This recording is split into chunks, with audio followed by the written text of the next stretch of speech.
किती दिवस असं चालणार सुरेश? बँकेतून रोज फोन येत आहेत. मी प्रयत्न करतोय माया, पण हातात काहीच उरत नाही. आपली वेळ खूप वाईट चालू आहे. बाबा, आपण घर विकणार आहात काय? मग आपण कुठे जायचं आणि राहायचं कुठे? असं काही नाही बाळांनो, आपण आपल्याच घरात राहायचंय. फक्त काही दिवस आपल्याला दुसरीकडे राहायला जायचं आहे ना. आपलं घर असताना आपण दुसऱ्याकडे का जायचं? अरे संदीप, आपलं घर आता जुनं झालंय, मग ते नवीन नको का करायला? एकदा का मस्त झालं ना आपलं घर की परत येऊ आपण इथे राहायला. तुम्ही जा तुमचा अभ्यास करायला.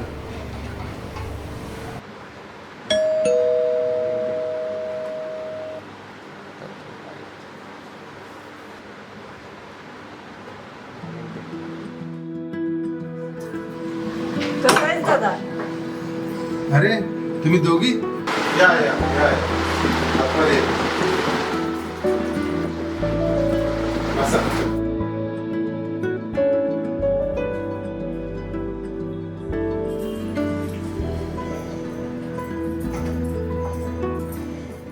कसा आहेस रे दादा?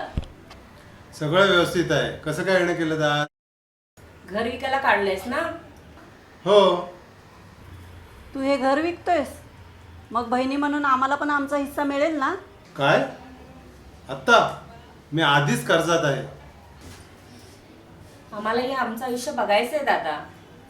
मान्य आहे आम्हाला, तुम्हाला तुमचं आयुष्य बघायचं आहे, पण हे घर सोडून आमच्याकडे काहीच शिल्लक नाही आता. त्याच घराचा हिस्सा घ्यायला आला होता मी. वहिनी, तुमच्या घरी आलेल्या पाहुण्यांना पाणी सुद्धा विचारण्याची पद्धत नाही वाटतं. आता आपण हिस्सा मागतोय ना, मग कशाला देतील पाणी? असं काही नाही ताई, तुम्ही काली माझ्यासाठी यांच्या बहिणी होतात आणि आजही आहात. थांबा, मी पटकन पाणी घेऊन येते. नको नको, कशाला तुम्हाला त्रास?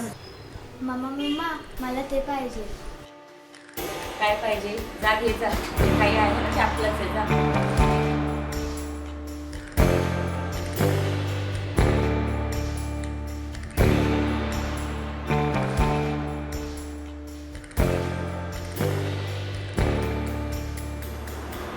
हे बघा, आता काही नाही द्यायला माझ्याकडे.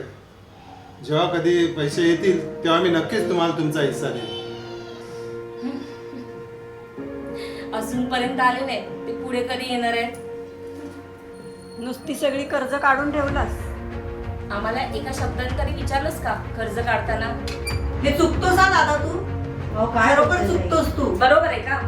अहो, पण तुम्ही त्यांची अहो, वहिनी, फसवणूक- तुम्ही जे- कशी बोलता? जे काय ना तुम्ही शांत ते- बसा. आम्ही कोणच नाही अहो, लागत पण का? तुम्ही समजून-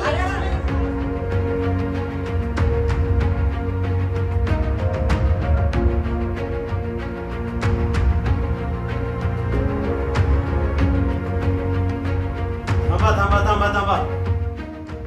आता माझ्याकडे काही नाही तुम्हाला द्यायला. आणि आम्ही आमची वाटणी घेतल्याशिवाय राहणार नाही. आम्ही एका तासाभराने परत येतो. आपण कोर्टात भेटू.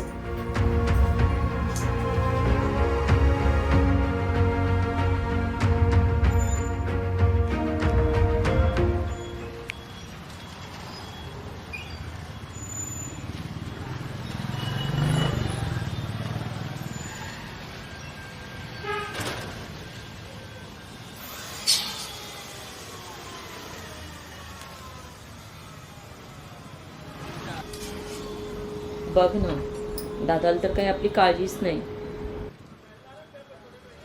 कोणी दुसरा भाऊ असता तर आपल्या बहिणींसाठी जीव दिला असता. आपण ह्याच्यावर केस केल्याशिवाय त्याला कळणार नाही. तुझ्या कोणी आहे का ओळखीचं वकील? एकच मिनिट थांब.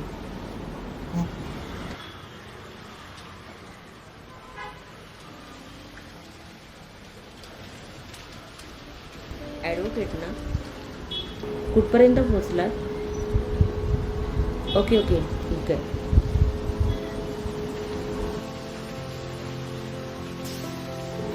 वकील एकच मिनिटात येतात इथं. तू तर हुशार निघालीस. सगळं आधीच करून ठेवलं तर. मग तर काय, स्वतःच्या हक्कासाठी लढावं लागतं.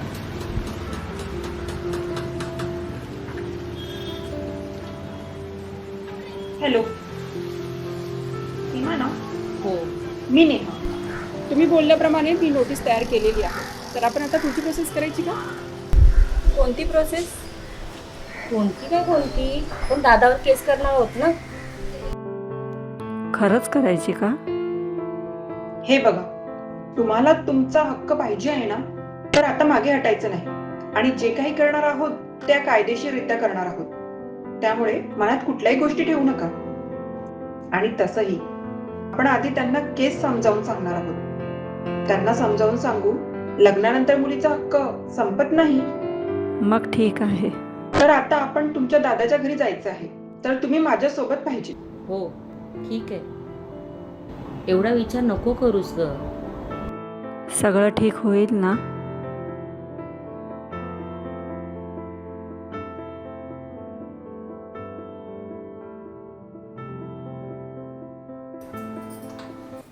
बाबा, ती माणसं परत घरी कधी येणार हो?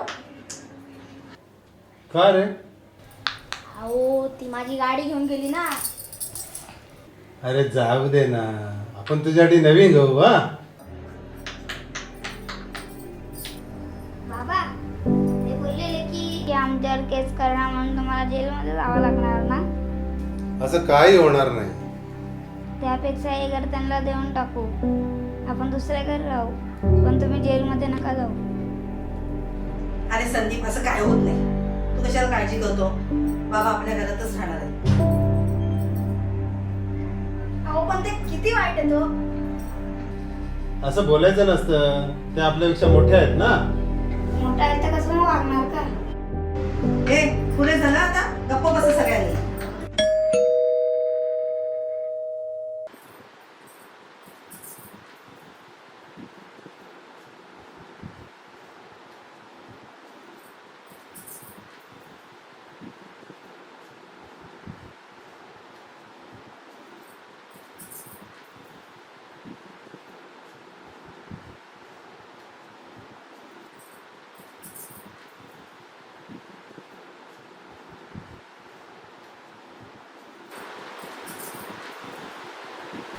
दादा, ह्या ॲडव्होकेट आहेत. त्या काय सांगतायत ना ते नीट आहेत. Please madam. नमस्कार, मी ॲडव्होकेट नेहा.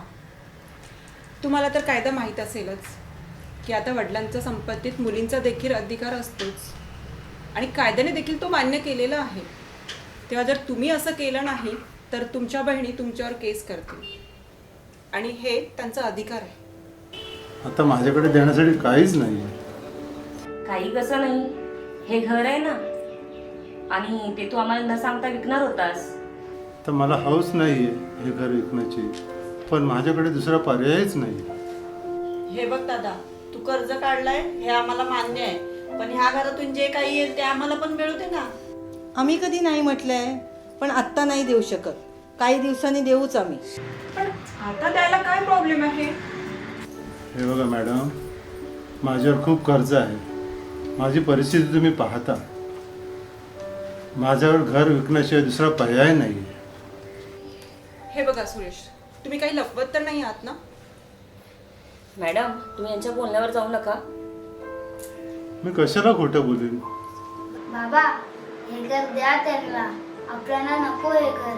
तुम्ही आमच्यासोबतच राहा. हे बघ बाळा, हे घर आपलंच आहे. बघा मुलांना सुद्धा कसा शिकवतो. तुम्ही जा बाळांनो खेळायला. मम्मा, मी पण जाऊ खेळायला? कुठे जाणार खेळायला?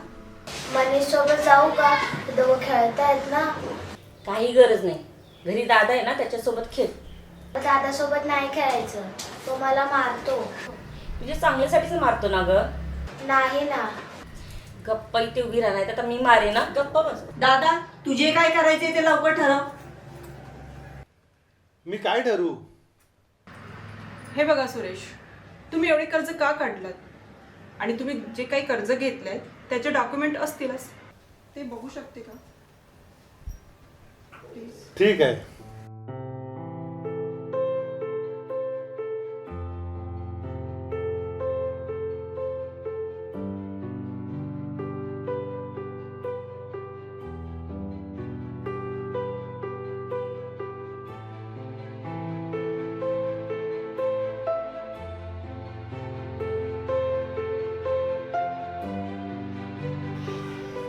हे बघा, आई बाबा गेल्यापासून सीमा आणि रेखाची जबाबदारी माझ्यावर होती. त्या दोघींची लग्न लावली, लग्नासाठी कर्ज काढलं. ते कर्ज वेळेवर न फेडल्यामुळे त्या कर्जाचा डोंगर झाला.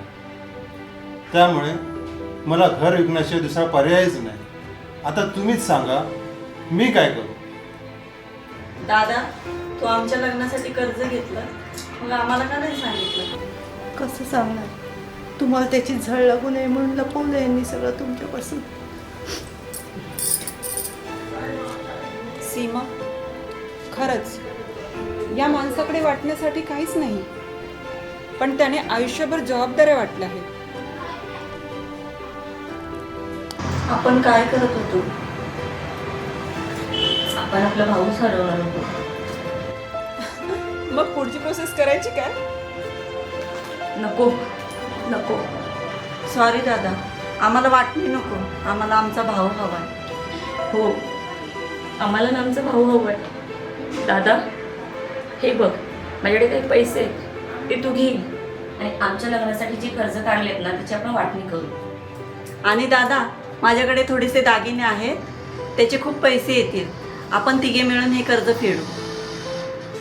दादा, आता हे नखं विकायची काहीच गरज नाही. दादा, वेळ बदलते, सारखीच राहत नाही. आणि वहिनी, चहा केला तर बरं होईल. लगेच आणते.